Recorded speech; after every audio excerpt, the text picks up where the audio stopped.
Hey everyone, what's going on? Joey Contino here, and today we're going to install the epoxy shield to our garage floor. And I know you read reviews online, you can't decide because the reviews, well, they kind of suck. And so hopefully with this video, you can decide whether or not you want to put this top coat on your garage floor. Now, this is not the first epoxy floor I've done before. We've done our basement, and I documented all of that for you in the description of this video. But for the garage, me and my wife just finished a few days ago. I love it. As long as she loves it, that's all that matters, because happy wife means happy life. And so now that this is fully dried, I'm gonna go ahead and put that top coat on. I'm gonna give you guys the instructions. It's kind of easy, so let's break it down. Before we get started, make sure you subscribe, turn on notifications, and give this video a thumbs up. This bad boy right here will run you anywhere between $160 to, I've seen a website for what, $300? That's stupid, don't buy it for that price. What's gonna come inside is going to be this kit here. You're gonna need a bucket, you're gonna need a brush and a roller, and that's pretty much about it. Inside that package, you're also gonna get this anti-skid, which you have to put in there, because believe me, you're gonna need it. But this is the floor we're working with. And as you can tell, halfway through, for some reason, it kind of changed colors a bit. It's because there's one different can to another. But to be honest with you, I'm not really worried about that. It is what it is. I don't know why both cans, even when you mix them, this kind of happens. Very different than what they show you on the actual instruction book. Doesn't bother me. I'm gonna go ahead and put this top coat on. The easiest thing to do when you're doing this, just like how you did the floor, you're gonna edge everything on the outside first before then rolling it in the middle. To get started, we're gonna take this bag here, and you have to pop it together. So I guess first we gotta take it out of this little bag, which, you know, is like made out of steel for some reason, just why not? And you'll notice that there are two different sections here. It's like a part A and a part B. You have to push this part into the big part and then shake it up like crazy. So let's go ahead and take care of that. You're gonna put a little pressure into it. So you're gonna squeeze until it pops. You'll see it pop in a second. Oh, it popped. There it is. Make sure all that stuff is out of here.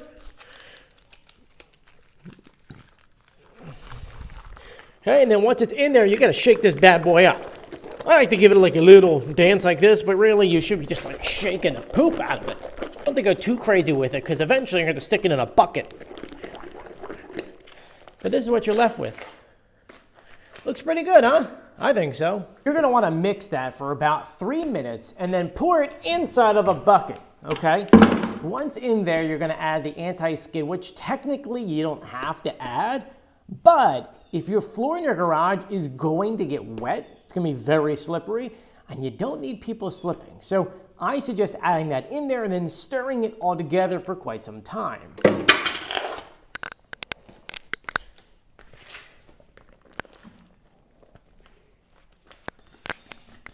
Maybe I should have worn gloves, but you know, I'm just your average do-it-yourself guy, so this is the best I'm going to have, since my gloves are kind of wrapped up somewhere. I don't even know where they are. So we're gonna squeeze as much as we can out of this. This one should be good for a 2.5 car garage. I think it's always funny when they say that, because you know, a 2.5 car garage means what? You have 2 cars and a half? Anyway, you're gonna add this in here, squeeze out every little square inch you can. There you go. It's not really much left in there. Okay, and it's sort of like clear in a way. We're gonna take this stuff too and put it inside. See, you can see that it's clear, and that's the bottom of the bucket, so it's not that this bucket's dirty. Anyway, so I'm gonna put this in here and stir it in for a while. Shake it in. Ooh, that is sparkly. And now we're gonna stir it. Get your own stir stick and just stir it in. This smells really, really bad, by the way. So I would suggest wearing a mask. And maybe put on different shoes too. Maybe flip-flops is probably not the best thing, but hey, we're learning together, which by the way, you can watch others of our videos. Which by the way, you can check out our other videos in which I do home projects that my wife kind of made me do. And I will list that playlist in the description of this video. My wife approves everything, just so you know. Just so you know. Anyway, this has stirred for a while. It looks good. We're going to edge things out and then get rolling. This is what it will look like. It's sort of clear, but not really. So it looks good. We're going to pour it in there. Edge, edge, edge, edge. Go under the steps. Edge, edge, edge. Before then rolling. This shouldn't take too bad. I think it looks good. Should I? My wife did that. Isn't that nice? That is, who's Chelly? Who's that? Che? I don't know what happened there. Anyway, so let's go ahead and get started. I can't remind you enough that if you put on a very poor bottom coat, all of this will look bad. Which is why you're seeing reviews and people freaking out about it. Oh, it looks so bad, blah, blah, blah. Yeah, you put on a very bad bottom coat, and so this is not going to make it look any prettier. Just telling you.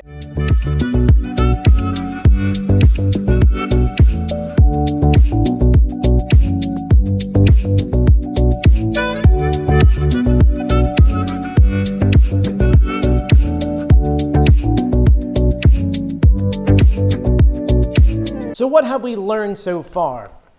A little bit goes a very long way. The edging takes 2 seconds, and now we're able to put the top coat on. A lot quicker than I thought.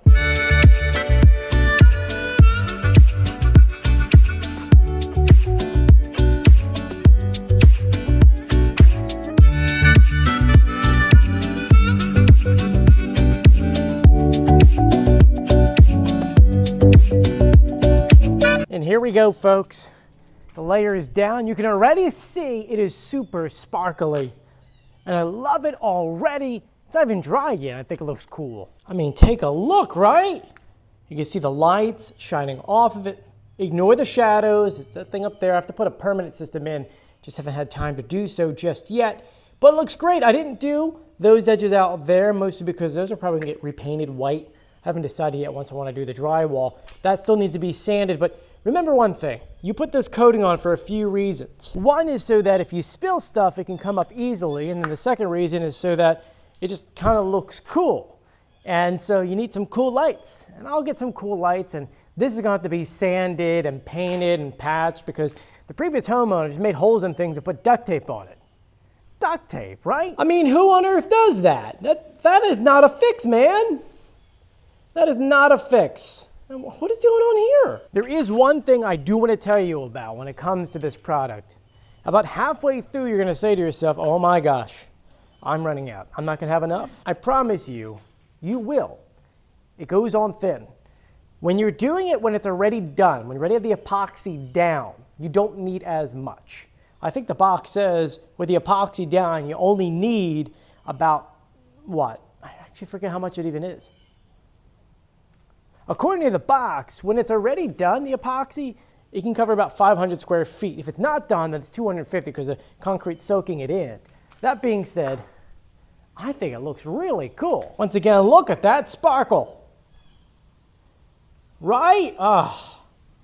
But here's the deal, folks. It doesn't matter what I think. It matters what my wife thinks. And she's not home right now. So this needs to dry for about 10 hours before we walk on it. According to the instructions, it needs to sit from anywhere between 3 to 5 days until you put a car on it, depending on your atmosphere. Here in New Jersey, well, it's summer, so it's hot enough to where 3 days should be fine. But if you're somewhere where it's more moist, you need that 5 days. If you're in Arizona, you may only need a couple. It all depends on where you're at. On the box, and there's a description, it talks about temperatures and how long it should be. Follow it. If not, you will be screwing yourself up. That being said, because it's a garage, we're going to keep the doors open for the next now 8 hours, which will be about 8 o'clock tonight. Then we'll close it. Tomorrow we'll wake up, and I'll probably start moving some stuff in. Though, I am going to paint this pole and those steps the same blue color that I have in my basement. That way it kind of looks cool, and right now that pole looks yucky and that looks yucky. I want it to look cool. This thing's going to be really neat once I'm done. This is going to be a winter project. Only reason why I'm doing the floors now is because it has to be at least 55 degrees outside in order to do this. So I wanted to do this now, get all my tools together, and then eventually get the sanding, painting, spackling, and all that jazz. But I want to thank you guys for joining me. If you haven't done so yet, please subscribe, turn on notifications, give this video a thumbs up. We've got so many DIY projects on this channel. We were doing our backyard, the flooring. I did a lot in this house, and so I want you guys to check it out and see if anything helps you guys out. And I want to thank you again for joining me. Stay safe. I'll see you later. Bye.